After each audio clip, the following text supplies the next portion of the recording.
मिलेगी all time मस्ती और मजे ओनली विद सोनी ये। करो सब्सक्राइब, कमेंट एंड लाइक।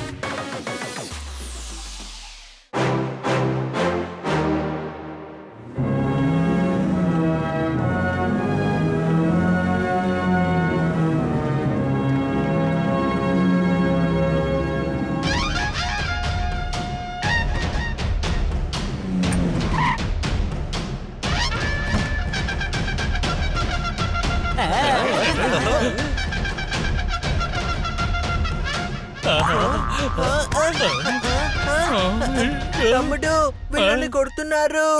ఇది కొట్టడం కదమ్మా, పువ్వులతో మనల్ని ఆహ్వానిస్తున్నారు. అద్భుతం అండి, పువ్వులు చల్లండి. హన్నీ, బన్నీ, జోర్దార్ ఇంకా పప్పెట్ కూడా వచ్చారు. రాజ పదవి మీకు, స్వాగతం మాకు. కానీ ఈ పువ్వులన్నీ మహారాజు కోసమే. స్వాగతం, సుస్వాగతం. రాజా రూలర్ సింగ్ రాజ్యానికి మిమ్మల్ని ఆహ్వానిస్తున్నారు. ఆహా, మహారాజా గారు, ఇంతగా మాకు స్వాగతం చెప్పాల్సిన అవసరం ఏముంది చెప్పండి. మీరు మా ప్రత్యేకమైన అతిథులు. మా ఆహ్వానం మీకు నచ్చినందుకు నాకు సంతోషంగా ఉంది. మేము అతిథుల్ని ఇలాగే ఆహ్వానిస్తాం. ఇది రాజా రూలర్ సింగ్ రూల్. రాజుగారు, మీరు చాలా గొప్పవారు. ఎంతటి మహిమ, ఎంతటి మర్యాద. మిమ్మల్ని చూసిన వాళ్ళు ఎవరు అనరు మీరు మనిషిని. ఏంటి అంటే ప్రజలందరూ అంటారు మీరు మహారాజు అని. డ్రాయింగ్ రూమ్ లో వేసాం మార్బుల్ టైల్స్. క్షమించాలి, గీదే బన్నీ యొక్క మెచ్చుకునే స్టైల్. చప్పట్లు. ఓహో, చప్పట్లు కొడుతున్నారా? అయితే మీకు కూడా నా కవిత నచ్చినట్టుంది అనుకుంటా.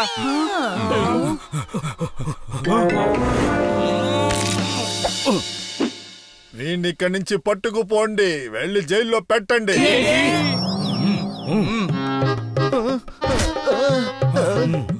ఓ లేదు లేదు రాజా గారు, ఈయన నా ఫ్రెండ్ మిస్టర్ కన్నా. అవును, ఈయనని మీరు లోపల బంధించకండి. కావాలంటే ఏదైనా గదిలో బంధించేయండి. లేదు లేదు, ఆయన్ని మీరు ఖైదీ చెయ్యకూడదు. మీరే చెప్పండి, మా రాజ్యంలో కవిత చెప్పకూడదు, వాళ్ళకి శిక్ష ఉంది. ఇది రాజా రూలర్ సింగ్ రూల్. కన్నా సార్, ఈ లాలీపాప్ నోట్లో పెట్టుకోండి, అప్పుడే కవితలు చెప్పకుండా ఉంటారు.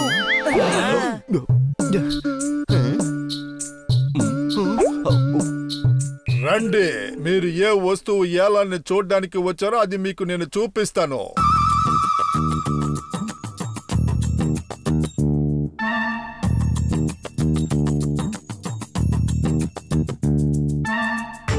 బాగా గుర్తు పెట్టుకోండి, నా అనుమతి లేకుండా ఎవ్వరూ ఈ రూమ్ లోకి రాలేరు. ఇది రాజా రూలర్ సింగ్ రూల్.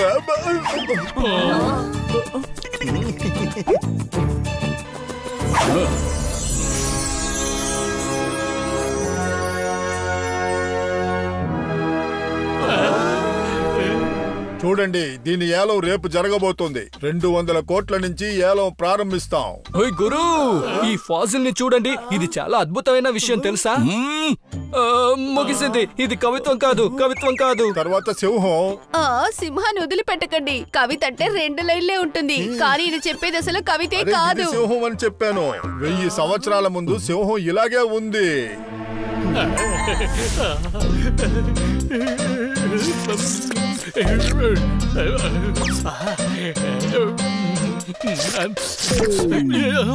ఆలోచించకండి, రాజా రూలర్ సింగ్ మనకి శిక్ష వేస్తారు. ఇది చూడ్డానికి ఎంత బాగుందో. ఇది మాత్రం నేలపైన పెట్టకండి, అలా పెడితే మట్టి పడుతుంది. ఏంటి అనుమానమా? తెలుసు, అందుకే నేను బెడ్ మీద పెట్టాను. దీని ఎముకలకి జనాలు 200 కోట్లు ఇస్తారా? ఆహా, ఇలా చూడు హనీ, ఇలాంటి ఫాసిల్స్ ఉన్నాయి కదా, ఇవన్నీ చాలా విలువైనవి. ఆలోచించు, మన దగ్గర ఉంటే మనం 200 కోట్లు అమ్మేస్తాం. మన దగ్గర పెద్ద బంగ్లా ఉండేది, పెద్ద పెద్ద కార్లు ఉండేవి, పని చేయడానికి పని వాళ్ళు ఉండేవారు.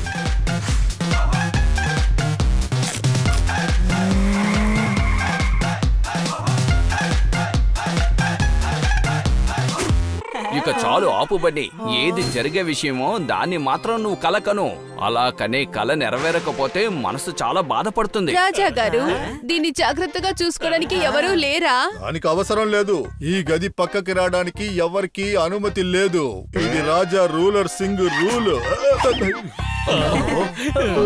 సరే, రాత్రి అవుతుంది, రండి వెళ్ళి తిందాం. 8 గంటలకల్లా డిన్నర్ తినేయాలి. ఇదే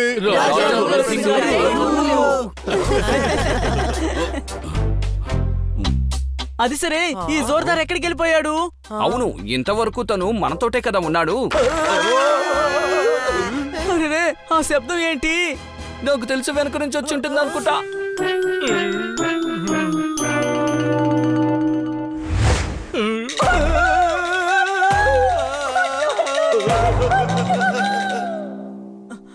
ఆ గది తలుపులు మూయడం నేను మర్చిపోయాను.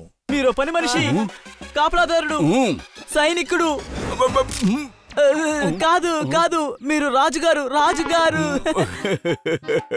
అదే రూల్స్ కూడా. ఈ కాపలావాడు ఈ తలుపులు ముయ్యాలి. శభాష్.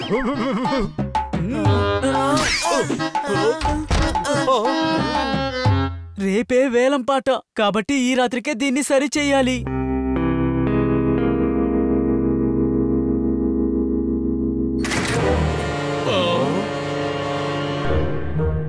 నువ్వేం చేస్తున్నావు జోర్దార్? ఇది రాజు రూలర్ సింగ్ గారికి తెలిస్తే అప్పుడు కొత్త రూలుని సిద్ధం చేసి కొత్త రకాలుగా శిక్షిస్తారు. సమయం వాలిదే అవుతుంది, చెరసాల కూడా వాలిదే అవుతుంది, కానీ శరీరం మాత్రం మనదవుతుంది. 200 కోట్ల ఫాజిల్ ఇది. ఒక్కసారి ఆలోచించి చూడు. జీవితాంతం ఈ అంతఃపురంలో మనం పని వాళ్ళగానే ఉండాలి. జీవితాంతం మనం పని చేసినా కూడా ఈ 200 కోట్లు మనం తీర్చలేము. ఏంటి అనుమానమా? ఫ్రెండ్స్, దాని ఎముకలు జాయిన్ చేయలేదనుకోండి, రేపు రాజుగారు మన ఎముకలు విరిచేస్తారు. ఎలాగైనా మనం ఇప్పుడు దీన్ని సరి చేసి తీరాలి. వెళ్దాం, పదండి.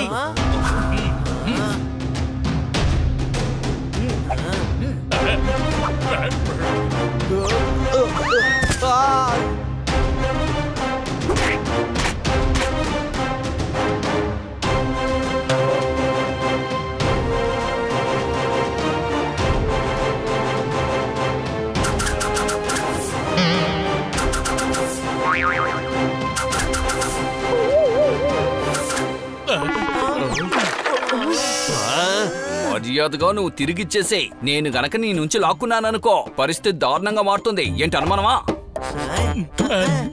అరే, అది కర్ర కాదు, పళ్ళు. సింహాన్ని మీరు కట్టమృగంలా మార్చేశారు.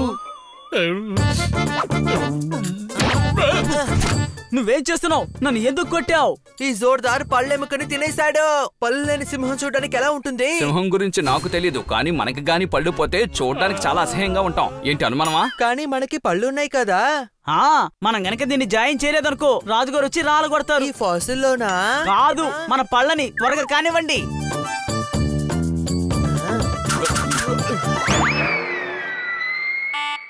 మహారాజా గారు విచ్చేస్తున్నారు. హో, త్వరగా కానివ్వండి. అరే, నేను లోపల ఇరుక్కుపోయాను. ఇప్పుడు ఇక్కడి నుంచి బయలుదేరదాం. రేపు జరిగేదేదో రేపు చూద్దాం. రక్షణగా ఉంది. రేపొద్దున్న దీన్ని కనిపెట్టినందువల్ల మన పేరు చాలా ప్రఖ్యాతిగాంచబోతుంది. ఎప్పుడు ఇదే జరుగుద్ది. ఎందుకంటే ఇది రాజుగారి రూలర్ సింగ్ యొక్క రూలు.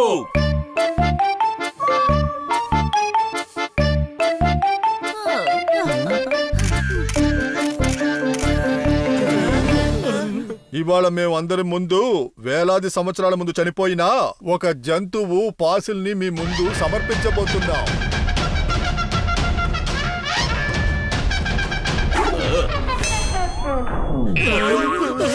ఏరియా అంతా కలర్ గా ఉండింది. నేనక్కడ తప్పిపోయాను. ఈ 200 కోట్ల ఫాసిల్ కి అసలు ఏమయ్యింది? చెప్పిన మాట వినండి, కవిత చెప్పకండి. ఒకవేళ రాజా గారికి కోపం వచ్చిందంటే మీ మీద సింహంలా గర్జిస్తారు. మర్చిపోయారా? ఇది రాజా రూలర్ సింగ్ గారి రూల్. ఏంటిది? అదే రాజు సార్ చెప్తున్నావు. అసలు ఏంటిది? వావ్! అరే, ఏదేమైనా సరే చాలా అద్భుతంగా ఉంది సార్. ఇలాంటి దాన్ని నేను ఎక్కడా చూడలేదు.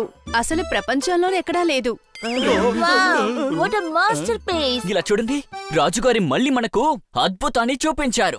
ఎన్నో ఏళ్ల క్రితం ఫాసిల్ తో తయారు చేసిన ఆర్ట్ పీస్. నేను చెప్పేది నిజమే. రాజుగారి రూలర్ సింగ్ రూల్ లాగా ఎక్కడా ఉండదు. చెప్పింది నిజమే. గాడిదల బుర్రకి కొమ్ములు ఉండవు. ఏంటి అనుమానమా? ఒక నిమిషం. ఇది మా తప్పే. ఇది చాలా ఏళ్ల క్రితం నాటి సింహం ఫాసిల్. మేము పొరపాటున పగలగొట్టాం. దాన్ని సరిచేయడానికి ఎంత ప్రయత్నించినా మా వల్ల కాలేదు. రాజా రూలర్ సింగ్, మీ రూల్ ప్రకారం మీరు మాకు ఏ శిక్ష విధించినా మేము స్వీకరిస్తాం. చూడండి, మేము మీ ఆర్ట్ వర్క్ కి 400 కోట్లు ఇస్తాం. 400 కోట్ల? నిజమే, ఎందుకంటే ఇందులో ఒక అద్భుతం దాగి ఉంది. మేమిచ్చే అమౌంట్ మీకు ఎవ్వరు ఇవ్వరు. 400 కోట్లు ఒకసారి, 400 కోట్లు రెండోసారి, 400 కోట్లు మూడోసారి. ఇప్పుడు ఇది నాకు సొంతమైంది. ఇవాళ మీరు చేసిన తప్పు నాకు లాభంగా మారింది. క్షమించడం మాత్రమే కాదు, మీకు బహుమతి కూడా నేను ఇప్పుడు ఇవ్వబోతున్నాను. అని మొదటిసారిగా మనం 400 కోట్ల రూపాయలు తప్పు చేశాం. దానికి పూర్తి క్రెడిట్ నాకే చేరాలి, ఎందుకంటే అందులో ఉన్న ఎముకను విరగొట్టేది నేనే కదా.